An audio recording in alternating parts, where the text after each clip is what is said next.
Hi guys, welcome to this tutorial about the section Teams and Players, which appears in the administration panel of Enjore.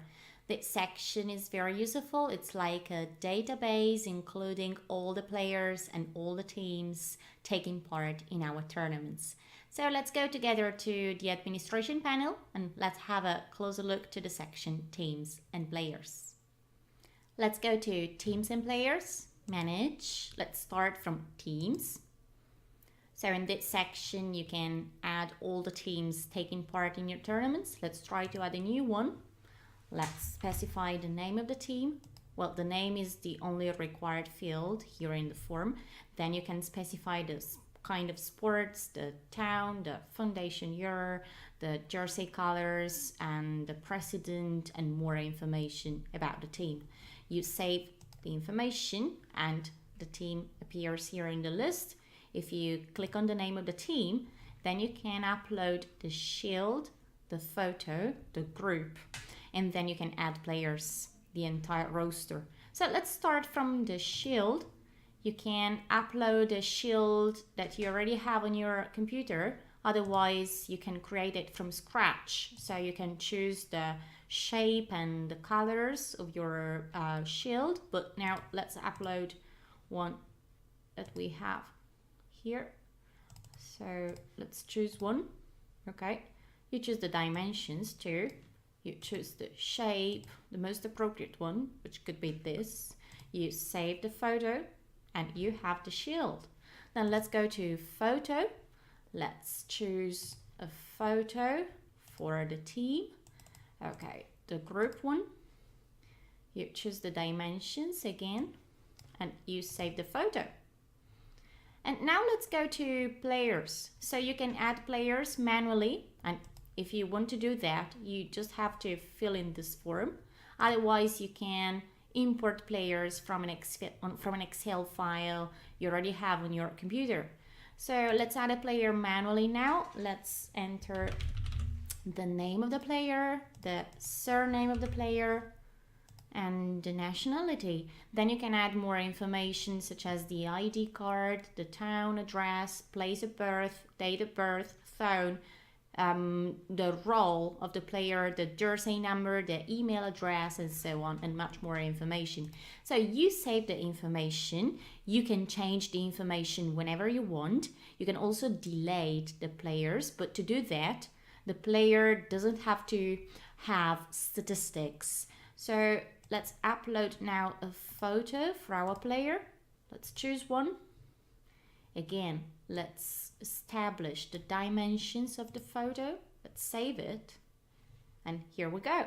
Okay, from this section, you can also register the team to competition. You just have to select the tournament and the preferences of the team in terms of playing field, day, time, and league. So you save the information. Then you have a summary of the registrations. You can see the next matches of the team and a recap about the fees of the club. Let's go back to teams and players, manage. Let's go to players now. Here is a list of your players, all the players who are in your teams, and you can add players from here too, and you can sort them by team. Then you go back to admin area, you go to import players. So you can import an Excel file and the system will recognize all the information which is in the Excel file and it will upload all the data, all the information. So it's very easy and it's very quick. You can download a sample file as well. Let's go back to admin area. You go to teams and players. You can set the players and the team's information. Do you remember the form to add a player? There you have many fields. Some of them are required, but you can choose which fields must be compulsory. So you do it from here and you can select all the options. So you choose the required fields and these fields will be compulsory for users adding teams and adding players.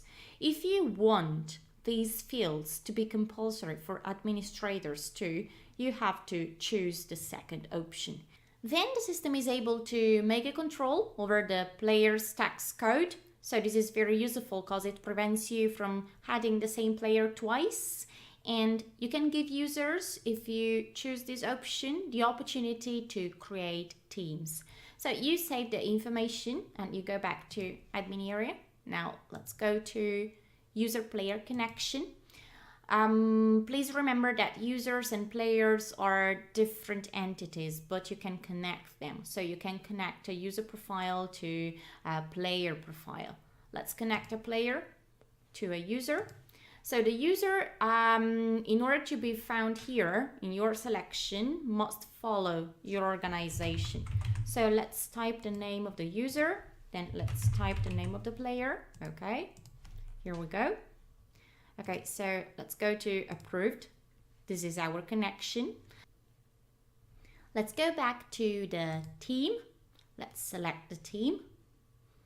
Okay, now look, here is a star, which is gray. Let's click on the star to turn it yellow. This means that now the user who corresponds to this player is now the team manager. So the team manager is able to manage the content of the team. Let's go back to admin area. So these are all the features of the teams and players section. Thank you very much for your attention and see you in our next tutorial. Bye bye everybody.